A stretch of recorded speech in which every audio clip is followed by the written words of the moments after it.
So you're probably all familiar with this image from Sweet Baby Inc.'s website that they eventually removed. They didn't want people to see their clients list anymore. That was really, really funny.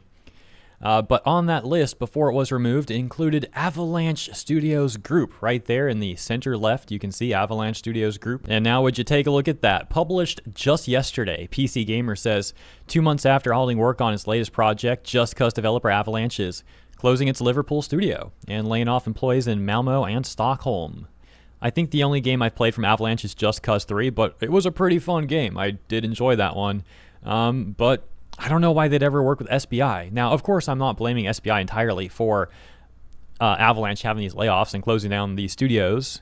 Certainly working with SBI seems like a bad decision, and from what I've seen, the majority of games they work on, they end up negatively impacting, at least in my opinion, from what I've seen as mentioned.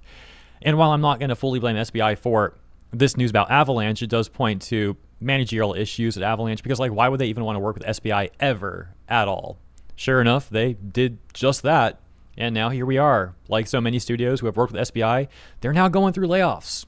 Some studios experience even worse after working with SBI, and the whole thing literally closes down. For example, something I covered pretty extensively when this news was initially going down last year, but this post reads, just 3 months after launching Tales of Kenzera Zao, developer Surgeon Studios lays off just over a dozen employees. But wait, it also got worse, because just a few months after those layoffs, they actually halted all game development entirely, which is very close to just saying that the entire studio shut down, more or less. You know, it's kind of like a semantical spin to try and make it sound like not as terrible news as it was. I mean, this is obviously really bad, but my point is it's even worse than the implication in the title. Anyways, that takes us back over to the recent news with Sweet Baby Inc. affiliated developer studio Avalanche closing its Liverpool studio and laying off employees in Malmo and Stockholm, as previously mentioned a minute or two ago. And so the journalist here tries to put some sort of blame on Microsoft in their opening paragraph. At least that's how it looks to me, which is a little bit odd because Microsoft does not own Avalanche. They were collaborating on this game Contraband, but surely Avalanche could have made some better decisions on their own. Because again, they're not owned by Microsoft. They don't have any control over Avalanche itself. So perhaps Avalanche made some mistakes like paying Sweet Baby Inc. for consultation. That was probably a waste of time and money. We have an official statement here from Avalanche where they also try to blame the state of the industry. This is something we have seen companies do numerous times in the gaming industry where they go through layoffs, et cetera, et cetera. They just say, oh, the industry, it's just the state of the industry. There's nothing we could have done better. We didn't do anything wrong. It's just the state of the industry. And or gamers' fault for not buying our products, you know. Anyways, yeah, here's the full quote. In light of current challenges to our business and the industry, we have thoroughly reviewed how to best ensure Avalanche Studio Group's long-term success.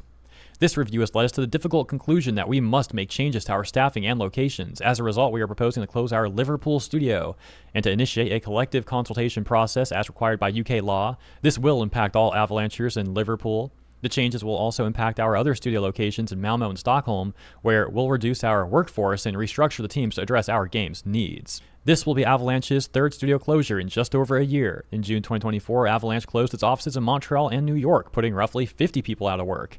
A studio rep declined to say how many people are being let go as a result of this latest round of layoffs. And you gotta love how PC Gamer ends the article right here. They say, after 2 very ugly years for the video game industry, which saw thousands of layoffs through 2023 and 2024, PC Gamer's Wes Fenlon teed off 2025 by saying it felt like we were poised for a vibe shift or maybe a reckoning.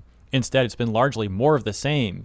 Unionization efforts have picked up speed across the industry, but studios of all sizes continue to be hammered by layoffs, even when it seems that things are going well. Xbox boss Phil Spencer had the nerve to say our platform, hardware, and game roadmap have never looked stronger, while announcing Microsoft's latest massive round of layoffs.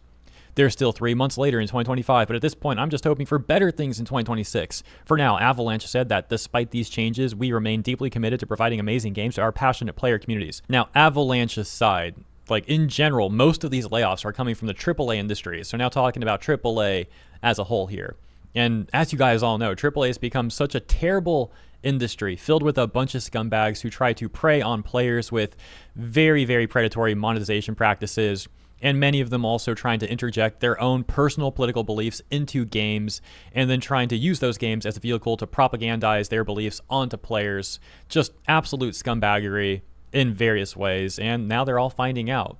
Well, they have been for a few years now, and it's continuing. Of course, journalists like this want us to feel bad for the AAA corpos, but a lot of people don't, and for good reason. Anyways, let me know what you think about this stuff in the comments, and thank you for tuning in. Might have one more video coming up today. It's almost a guarantee that I will, so I hope to see you in the comments here and in the next one. Have a great day, and catch you then.